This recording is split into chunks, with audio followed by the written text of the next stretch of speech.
Naramdaman mo na ba na ang bigat ng mundo ay nasa balikat mo? Lalo na pagdating sa pagprotekta sa mga taong pinakamamahal mo. Marahil ay nagkataon kang nakarating dito, ngunit walang nagkataon pagdating sa pangangalaga ng Diyos. Ang araw na ito ay hindi lamang isa pang araw. Ito ay isang banal na pagkakataong makipag-ugnayan muli sa puso ng Ama. May mas malaking layunin sa likod ng sandaling ito. Nakikinig ang langit at gustong kausapin ng Diyos ang iyong bahay. Gusto kitang anyayahan sa isang bagay na mas malalim, isang panalangin ng pananampalataya, sinabi ng buong puso. Ito ay hindi lamang pagkakasunod-sunod ng mga salita. Ito ay isang espiritual na kalasag, isang din nakikitang kuta na binuo ng pananampalataya, ng salita, at ng pag-ibig. Ang panalangin ito ay tugon sa daing ng maraming puso, lalo na ng mga ama at ina na, sa katahimikan, ay humihiling sa Diyos na protektahan ang kanilang mga anak, para sa kapayapaan sa tahanan, para sa kalusugan na kaluluwa at katawan ng kanilang mga mahal. Huminga ka na malalim gayon. Kalmahin ang iyong isip. Buksan ang iyong puso. Ang sandaling ito ay nasa pagitan mo at ng Diyos. Kung nakakaramdam ka ng patuloy na takot, kung ang iyong puso ay sumasakit sa tuwing ang iyong anak ay umalis sa bahay, kung ang iyong isip ay sinalakay ng mga nag-aalalang kaisipan, alamin ito, hindi ka nag-iisa. Nakita na ng Diyos ang lahat. Alam niya ang iyong binibigkas na mga panalangin at gayon din ang mga hindi kailanman umalis sa iyong mga labi. Ngunit iyon ay umalingaw-ngaw ng malakas sa harap ng kanyang trono. Sama-sama nating ipahayag, nang may buhay na pananampalataya at bukas na kaluluwa, ang awit 23, awit 71. Hindi bilang magagandang salita o ritual, ngunit bilang pagpapahayag ng katotohanan at kapangyarihan. Awit 23. Ang Panginoon ang aking pastol, hindi ako makukulang. Inahiga niya ako sa luntiang pastulan.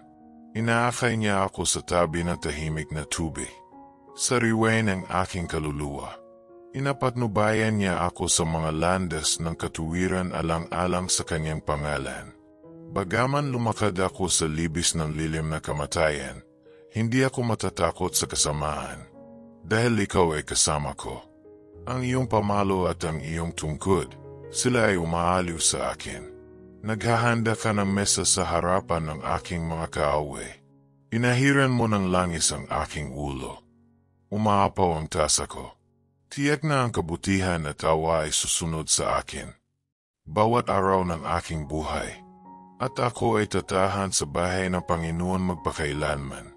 Awit 71. Siya na tumatahan sa lihim na dako ng kataas-taasan at magpahinga sa lilim ng makapangyarihan. Sabihin mo sa Panginoon, ikaw ang aking kanlungan at aking kuta, aking Diyos na aking pinagtitiwalaan. Siya ay magliligtas sa iyo mula sa silo ng manganggayam at ang nakapipinsalang salot. Sasalubungin kanya ng kanyang mga balahibo at sa ilalim ng kanyang mga pakpak ay makakahanap ka ng kanlungan. Ang kanyang katotohanan ay isang kalasag at kalasag.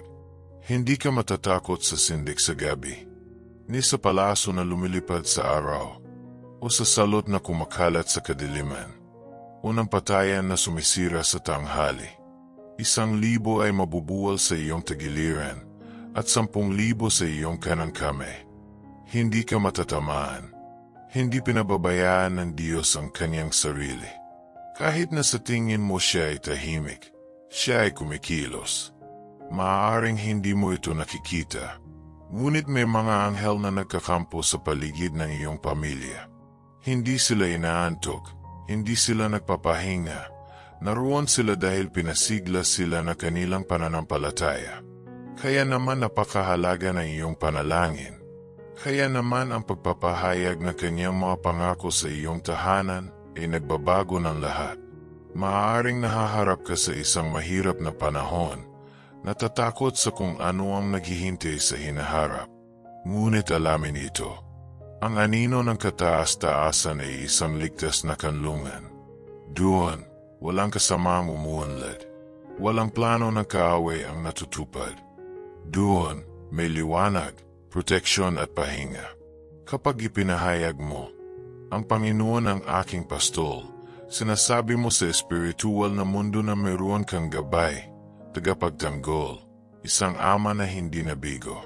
At kapag ipinahayag mo, maaaring mabuwal ang 1,000 sa aking tabi, 10,000 sa aking kanan, ngunit hindi ito lalapit sa akin. Iyong ipinapaalala sa langit at lupa na ang iyong pagtitiwala ay nasa isang buhay na Diyos na naghahari sa lahat at sa lahat ng bagay. Baka ikaw yung tatay na umiyak ng patago dahil sa anak niya, o isang ina na nakayuko tuwing gabi na humihingi ng direksyon sa kanyang anak. Marahil ito ay isang lolo na nagdarasal para sa kanyang mga apo o isang kapatid na nag-aalala sa kanyang pamilya. Ang iyong panalangin ay may walang hanggang alingaungaw. Ang bawat salitang lumalabas sa iyong bibig sa pananampalataya ay isang binhing nakatanim sa langit. At ang bawat binhi ng pananampalataya ay nagdudulot ng ani. Nakikita ng Diyos. Nakikinig ang Diyos. Sumasagot ang Diyos. Inoprotektahan niya ang mga mahal mo kahit na wala ka. Binabantayan niya ang bawat hakbang nila sa paaralan, sa trabaho, sa kalye, sa trapiko, sa mga hindi malamang na lugar. Walang nakatakas sa kontrol ng Diyos. At kahit na ang mundo ay tila mapanganib, puno ng mga banta, maaari kang magpahinga. Sapagkat ang sinumang namarkahan ng dugo ng kordero ay pinangangalagaan ng pag-ibig ng Diyos. At ang markang iyon ay hindi kumukupas. Pangako siya. Siya ay proteksyon. Kaya't ipahayag ngayon ng may pananampalataya. Ang aking pamilya ay pag-aari ng Panginoon. Kung nakipag-usap sa iyo ang mensaheng ito, sumulat dito sa mga komento. Amen. Ang aking bahay ay nasa kamay ng Diyos. At ibahagi ito sa isang taong nangangailangan ng paalala na hindi sila nag-iisa sa labanang ito. Sama-sama nating panatilihing buhay ang tanikala ng pananampalataya. Gayon na ang iyong puso ay konektado sa presensya ng Diyos. Nais kong dalhin ka sa isang mas matalik na sandali. Marahil ay mabigat ang iyong puso dahil sa mahihirap na desisyon, mga pasakit ng araw-araw na buhay, o mga balitang yumanik sa iyong kapayapaan. Maaaring hindi mo rin alam kung paano manalangin ng maayos. Ngunit hindi iyon mahalaga sa Diyos. Hindi niya naririnig ang mga perpektong panalangin. Naririnig niya ang mga taimtim na panalangin. Gayon italaga natin hindi lamang ang ating pamilya, kundi ang ating tahanan, ating isip, ating kinabukasan. At iyang basong tubig na pinaghiwalay mo ng may pananampalataya. Dahil ang simple, kapag iniharap sa Diyos, ay nagiging pambihira. Ipikit mo ang iyong kaluluwang gayon. Sabay-sabay tayong sumigaw. Mahal na Ama, kataas-taas ang Diyos. Sa sandaling ito, nakatayo ako sa iyo ng may sumuko na puso at ipinapahayag ko. Walang mas ligtas na lugar kaysa sa iyong pangangalaga. Gayon ibinibigay ko sa iyo ang lahat, aking mga anak, aking tahanan, aking kasaysayan, aking mga pasakit at gayon din ang aking mga kagalakan. Sumisigaw ako ng proteksyon sa akin, na walang masamang mahawakan ang pinagpala ng Panginoon. Panginoon, ilagay mo ang iyong mga anghel sa paligid ng aking tahanan.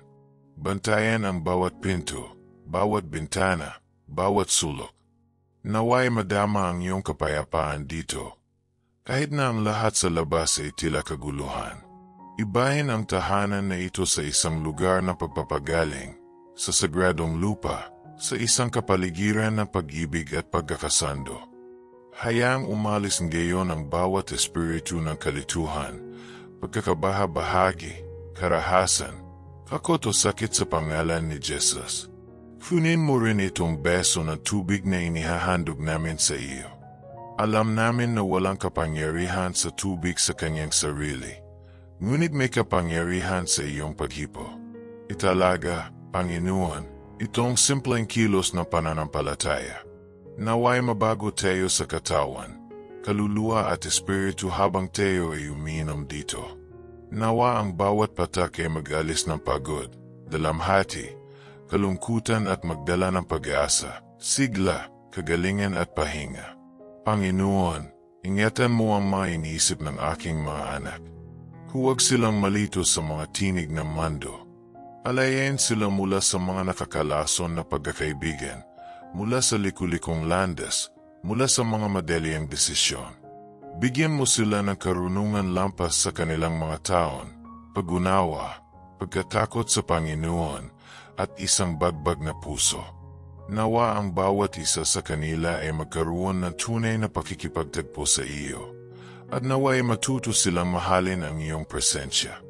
Hinihiling din kita para sa akin. Minsan nakakaramdam ako ng pagod. Minsan ang pananampalataya ay nag-alinlangan. Ngunit alam ko na naiintindihan mo ako, at hindi ako tinukoy ng aking mga kahinaan. Ngunit sa pamamagitan ng iyong pag-ibig, i-renew ang aking lakas ngayon. Ibalik ang espiritu sa loob ko. Ipakita sa akin na hindi ako nag-iisa, na ang Panginoon ay lumalakad sa tabi ko. Kahit na sa maulap na araw. Panginoon, kung mayroong anumang paglabag na nabuksan sa pamamagitan ng mga pagkakamali, paggagambala, kasalanan, o kawalang ingat, sinasara ko itong gayon sa pangalan ni Jesus. Ipinapahayag ko na ang tahanan na ito ay sa iyo, na ang aking pamilya ay namarkahan ng iyong pangako, na ang aking bahay ay itinayo sa bato na si Kristo. Hindi tayo matitinag, kahit pa umihip ang hangin at subukang lumusob ang tubig. Dahil si Lord ang nagbabantay sa atin. At kung may luha man gayon, naway maging mga binhi ng pag-asa. Kung may katahimikan, maging matabang lupa para sa iyong bulong. Kung may tekot, hayaan itong mawala sa pamamagitan ng liwanag ng iyong presensya.